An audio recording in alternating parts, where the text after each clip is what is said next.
ada orang yang dikaruniai bisa berbahasa roh, ada yang tidak. Nah, kenapa sih Tuhan itu mengizinkan kayak ada dua kategori gitu ya? Ini anak Tuhan yang nggak bisa nih, ini anak Tuhan yang bisa nih. Bukan cuman lama atau enggak ya, tapi ini bisa ini enggak. Nah, ini buat anak Tuhan yang nggak bisa, apalagi durasi penyembahannya mungkin nggak bisa lama begitu ya. Iya. Itu kan bikin ini orang hebat banget ya. Saya nggak bisa kayak dia deh kayaknya. Nah, Saya kalau cuma bisa bilang thank you Tuhan ya. yang sudah ada di line telepon dan bervideo call bersama kita di hari ini ada Pastor Indra Saputra dari GBI. Berkat bagi bangsa. GBI Berkat Bagi Bangsa. Kita mau sapa dulu. Shalom Pastor Indra. Halo. Shalom, halo Pastor. Shalom. Puji Tuhan. Terima kasih sudah sambung di Bahtera Yuda FM Pastor Indra. Gimana kabarnya? Baik Pastor? Baik, puji Tuhan. Puji Semua Tuhan, baik. puji Tuhan. Ini kan pandemi sudah setahun lebih nih, Joy ya, sama Iya. Pastor Indra Iya. ya. Nah, kegiatan ibadah kalau boleh tahu nih Pastor Indra melayani di sana sini, apakah memang sudah kembali normal juga onsite atau tetap masih banyak yang online nih Pastor Indra kalau boleh tahu? Kalau di gereja saya sendiri, kita baru April ini baru mulai onsite. Oke. Ya, Baik. tapi kalau pelayanan di luar, saya baru 2 kali diundang sekarang ini ya. Seperti itu ya. Setelah pandemi ini baru 2 kali diundang onsite di 2 gereja yang berbeda. Baik, Iya. semoga kondisi makin normal ya Joy ya. Iya. Dan kita bisa merasakan Amin. ibadah Betul. onsite bersama-sama. Pastor Indra, kita hari ini bicara tentang semakin lama menyembah, semakin dewasa rohani. Nah, kalau menurut Pastor Indra, benar gak sih durasi penyembahan itu menentukan kedewasaan rohani kita? Menurut saya sih ya tentu tidak ya. Oke. Jadi tidak durasi itu tidak menentukan bahwa orang ini lebih rohani. Kalau penyembahannya lama rohani, kalau penyembahnya sedikit atau bahkan mungkin enggak, itu tidak rohani atau tidak dewasa. Tentu tidak, Oke. gitu ya. Tetapi biasanya gini, orang yang dewasa, orang yang cinta Tuhan itu suka banget menyembah. Dan bukan hanya di tempat umum dalam arti di depan banyak orang, tapi di rumah pun, Wow. sendirian pun, dia suka nyembah Tuhan. Baik. Wow. Ini biasanya seperti itu. Jadi durasi memang gak menentukan, Oke. tapi memang karakter anak yang cinta Betul. sama Tuhan, Pasti suka menyembah. suka berkomunikasi, suka memuji, seperti itu ya Pastor ya? Betul, saya pikir seperti itu sih. Baik, jadi kita dapat satu hal nih Sobat Hidayah. Memang durasi nggak menentukan. Iya. Tetapi memang sebagai anak Tuhan, kalau memang kita cinta, mengasihi Tuhan, ya kita senang bercakap-cakap, berkomunikasi, menyembah, meninggikan namanya. Betul ya? Betul. Wow, luar biasa. Iya. Ada yang bilang begini Pastor, apalagi kalau durasinya lama, ditambah lagi sama apa tadi? Jadi kita bahas Bahasa roh. Bahasa Bahasa roh. Ini saya penasaran deh Pastor. Berarti kalau misalnya ada orang yang dikaruniai bisa berbahasa roh, ada yang tidak. Nah, kenapa sih Tuhan itu mengizinkan kayak ada dua kategori gitu ya? Ini anak Tuhan yang nggak bisa nih, ini anak Tuhan yang bisa nih. Bukan cuman lama atau enggak ya, tapi ini bisa ini enggak. Nah, ini buat anak Tuhan yang nggak bisa, apalagi durasi penyembahannya mungkin nggak bisa lama begitu ya. Iya. Itu kan bikin ini orang hebat banget ya. Saya nggak bisa kayak dia deh kayaknya. Nah, Saya kalau cuma bisa bilang thank you Tuhan ya. Iya kan betul. Gimana menurut Pastor Indra?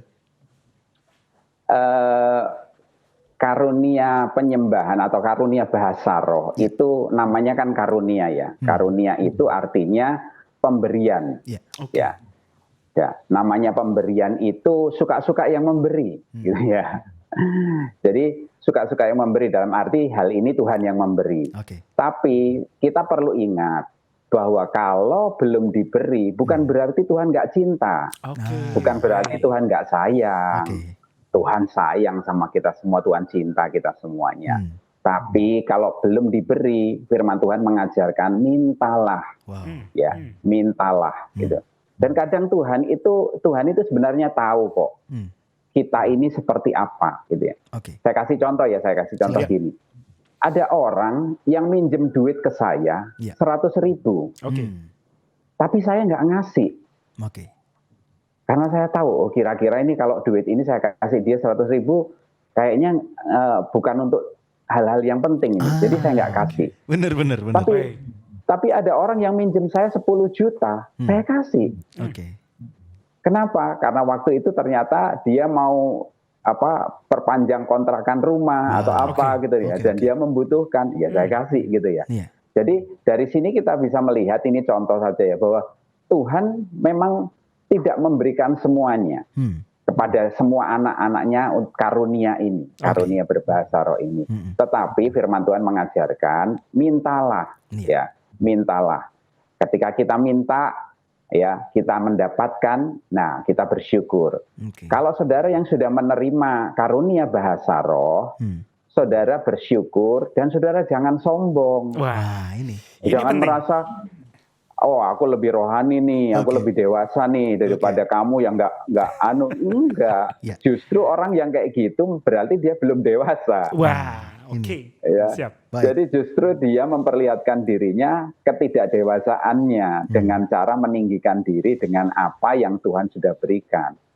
Nah, saya percaya kalau orang sudah diberikan, maka pertama kita harus bersyukur, yang kedua kita harus juga melihat orang lain yang belum punya, itu jangan kemudian dihakimi, dikata-katain dan merasa diri lebih rohani dari mereka. Enggak sama sekali, enggak sama sekali. Nah, buat saudara yang belum mendapatkannya, saudara juga jangan minder, ya. Tapi teruslah minta, ya. Tuhan tahu kerinduan hati saudara, Tuhan tahu apa yang diperlukan, ya. Saya kasih contoh, saya punya anak. Anak saya minta kepada saya, tapi nggak semua permintaannya saya kasih, ya, karena saya tahu, oh kayaknya ini belum perlu yang sekarang ini tak kasih ini, yang kamu minta ini belum perlu sekarang, tapi ternyata sebulan kemudian, 2 bulan kemudian saya udah melihat, oh ini saatnya saya memberikan anak saya itu, saya berikan dia. Jadi seperti itu, kira-kira gambarannya seperti itu. Wow, jadi ini menarik ya, J, ya. Bicaranya tentang motivasi. Kita mintanya untuk apa? Betul. Dan kalau memang Tuhan menghendaki, pasti kok nggak akan ditahan-tahan juga ya. Dan buat kita Sobat Bateri, jangan sampai kita juga merasa, wah Tuhan pilih kasih nih. Itu. Nah, ini harus dibenerin motivasinya. Betul. Kalau misalnya nih Pastor, nggak bisa berbahasa roh pun. Nah, kan ada opsi lain, betul ya Pastor ya, dalam penyembahan itu kan kita bisa isi dengan opsi-opsi lain, bermazmur. Bahkan secara simpel saja, say thank you. Betul nggak sih Pastor Indre? Iya, betul. Jadi penyembahan itu bukan melulu bahasa roh. Ya. Jadi kita bisa bersyukur dengan mengatakan Tuhan Engkau baik, Tuhan Engkau luar biasa, Tuhan Engkau dahsyat, Engkau hebat. Atau apapun lah, pujian dan pengagungan kepada Tuhan. Ya, bisa juga dengan bermazmur, bisa juga dengan kemudian menyatakan nama-nama Tuhan, ya. Tuhan Kau pencipta, Tuhan Kau dahsyat, Tuhan Kau penyembuh, Tuhan Engkau pemberi pengharapan dan lain sebagainya. Itu juga penyembahan, ya. Jadi jangan mempersempit diri dengan penyembahan, artinya berbahasa roh, titik. Udah yang lain enggak, jangan. Karena penyembahan itu luas.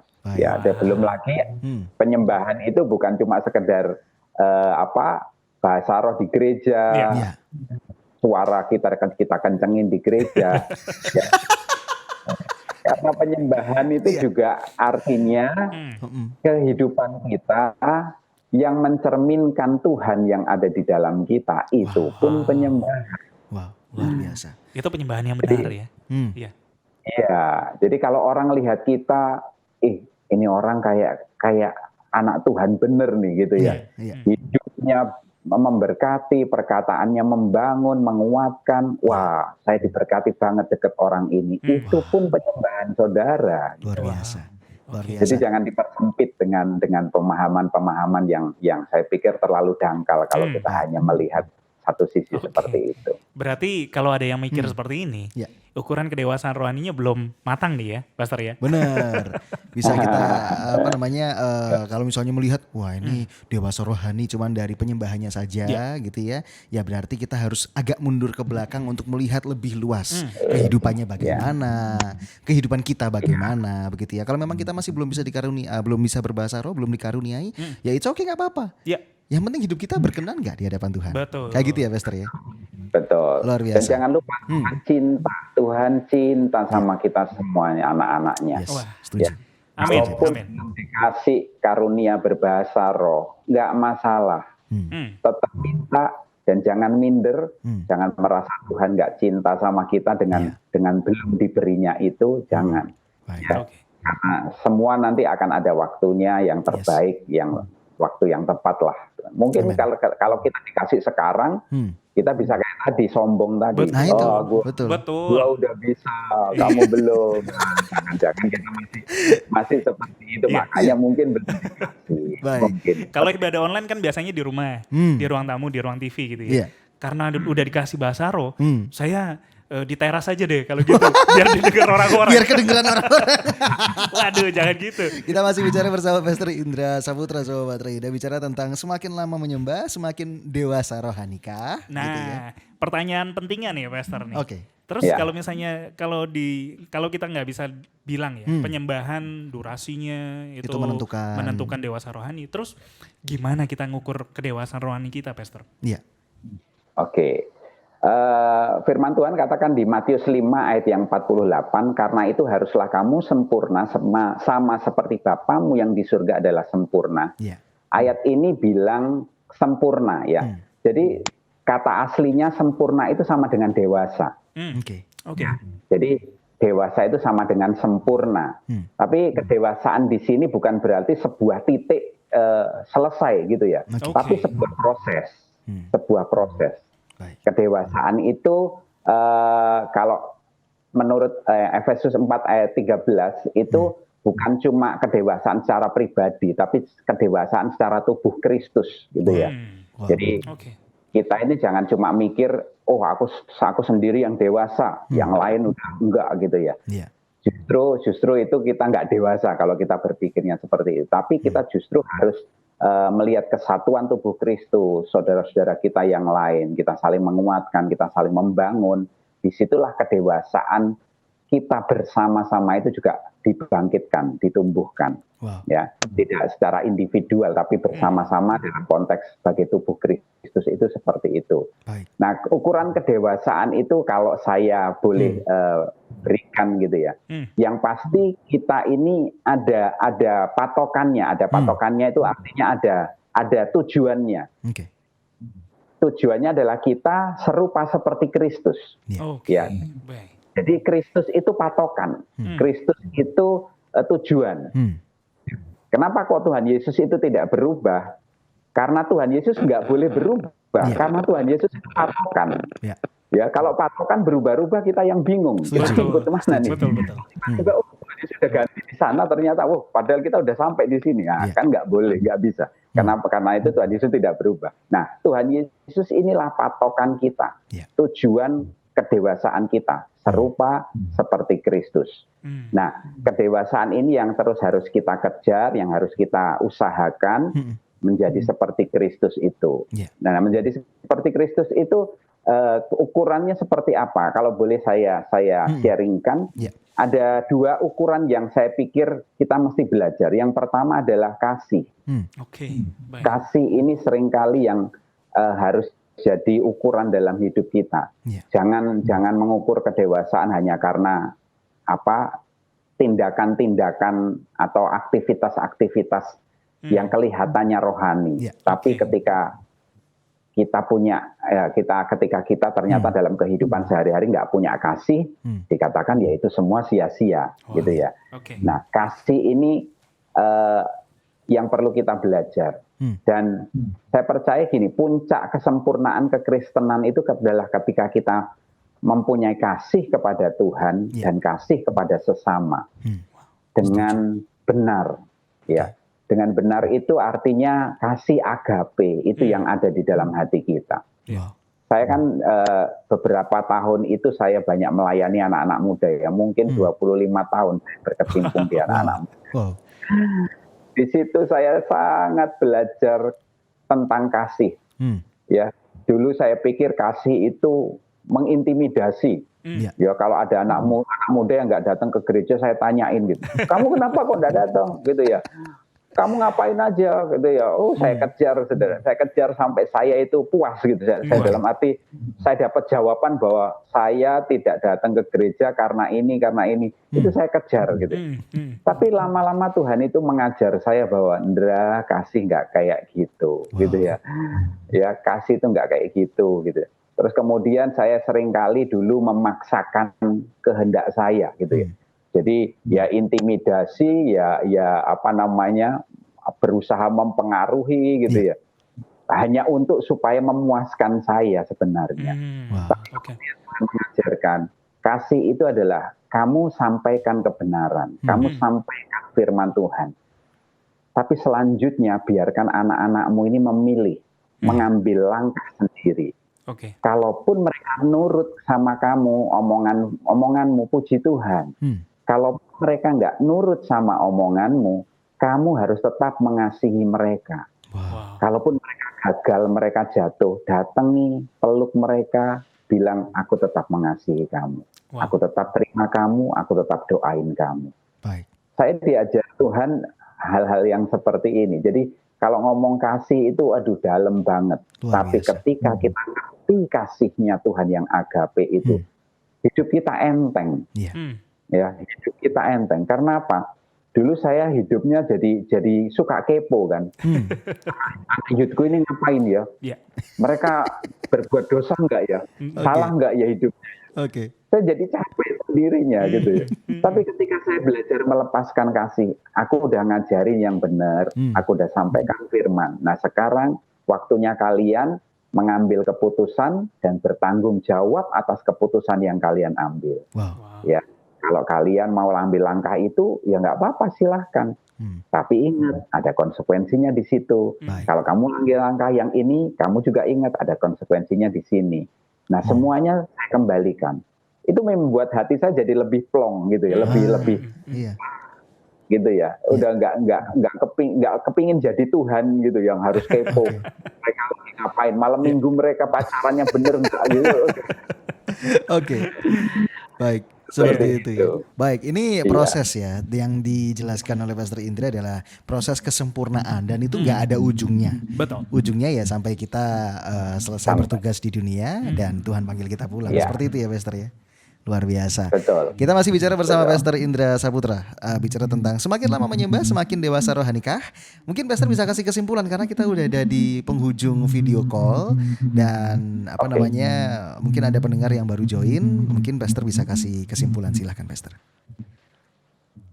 Oke. Ya, kesimpulannya adalah semakin lama kita menyembah tidak menentukan kedewasaan rohani kita. Tetapi kedewasaan rohani kita adalah sebuah proses yang panjang seumur hidup kita, yaitu untuk kita belajar terus menjadi serupa seperti Kristus. Satu hal yang ingin saya tekankan adalah miliki kedekatan dengan Tuhan senantiasa. Karena ketika kita dekat dengan Tuhan, kita ngerti. Karena kita ini kan ciptaannya Tuhan. Tuhan itu akan nuntun kita. Kamu ini harus seperti ini, panggilanmu ke sini, ukuran kedewasaanmu itu di sini. Jadi kamu harus ngikutin apa yang Tuhan mau, Tuhan arahkan. Saya percaya ketika kita mengikuti Tuhan, dekat sama Tuhan, Tuhan akan tuntun langkah kita, kehidupan kita. Nah disitulah kita akan menemukan panggilan kita, menemukan jati diri kita sesungguhnya, tujuan Tuhan menciptakan kita. Nah di situ juga saya percaya kita akan menemukan kedewasaan rohani sesuai dengan yang Tuhan mau dalam kehidupan kita masing-masing. Amin. Luar biasa. Semoga Anda diberkati ya Sobat Raida oleh obrolan kita di hari ini. Pastor Indra Saputra bisa Anda dapatkan juga di Instagram. Boleh lah. Bukan orangnya, akunnya ya. Akun ya. Ketemu secara online ya. Iya, ketemunya secara online, bisa saling DM atau mungkin mau tanya-tanya sesuatu soal kekristenan boleh. Pastor Indra ada di Instagram juga, punya akun Instagram dengan akun Indra SAP 13 Sobat Raida. Indra SAP. Indra SAP 13 INDRA SAP 1313 gitu ya Sobat Raida. Baik, Pastor Indra terima kasih banyak. Hari ini kita sudah ngobrol banyak seputar kedewasaan rohani. Semoga kita punya perspektif yang jelas dan lebih luas. Bukan cuman indikasi atau indikator penyembahannya saja atau durasinya saja, tetapi seluruh kehidupan kita. Apakah kita sudah menuju pada kesempurnaan atau belum? Seperti itu ya Pastor ya. Kita bisa jumpa di lain waktu Pastor. Dan doa kami dari Studio Bedadung 6, Pastor boleh sehat selalu ya Jo ya. Sekeluarga dan boleh semakin luar biasa dalam pelayanannya ya Pastor ya. Amin. Terima kasih Pastor Indra. Tuhan berkati. Tuhan berkati Pastor. You are listening to pujian terbaik yang memberkati 96.4 Bahtera Yuda FM. The sound of faith, hope, and love.